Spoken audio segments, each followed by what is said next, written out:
માંથી મહાનગરપાલિકા બન્યું ત્યારથી સરકાર અને મહાનગરપાલિકાના અધિકારીઓની અણધણ નીતિના કારણે બાંધકામ ઉદ્યોગ મરણ પથારીએ પહોંચી ગયો છે. તેથી બાંધકામ વ્યવસાય સાથે સંકળાયેલા લોકોથી માંડીને જમીન મકાનની લેવેચ કરનારા લોકોએ ધારાસભ્ય અર્જુન મોઢવાડિયાને રૂબરૂ મળીને આ મુદ્દે રજૂઆત કરી હતી. પોરબંદરમાં મહાનગરપાલિકા અસ્તિત્વમાં આવ્યું છે ત્યારથી લોકોની સમસ્યાઓ ઘટવાને બદલે વધી છે. હાલમાં પોરબંદરનો ડેવલપમેન્ટ પ્લાન મંજૂર થયો છે, તેમાં બાંધકામની પરવાનગી આપી શકાય છે.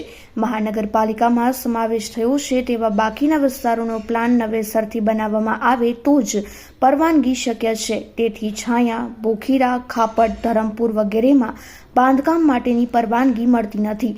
નવું ટાઉન પ્લાનિંગ રચાય નહીં ત્યાં સુધી જૂના માળખા પ્રમાણે પરવાનગી આપવી જોઈએ, પરંતુ પોરબંદર મહાનગરપાલિકાના સરકારી બાબુઓનું પૂરેપૂરું સરકારીકરણ થયું હોય તેમ તેઓ આ વાત સ્વીકારવા તૈયાર નથી.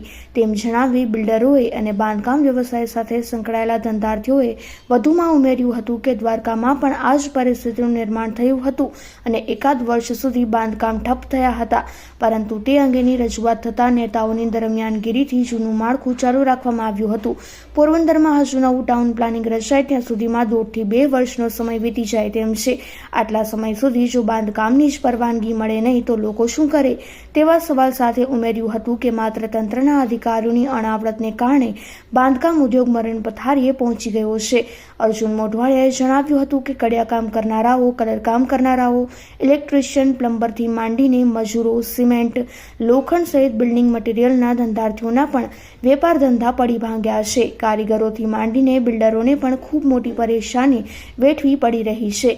તેથી મહાનગરપાલિકાના સત્તાધીશોએ આ બાબતને ગંભીરતાથી ધ્યાને લઈને લોકોના પ્રશ્નોનો નિવેડો લાવવો જોઈએ તેવી અપીલ કરી હતી. ધારાસભ્ય અર્જુન મોઢવાડિયાએ પણ યોગ્ય કરવાની ખાતરી આપી છે.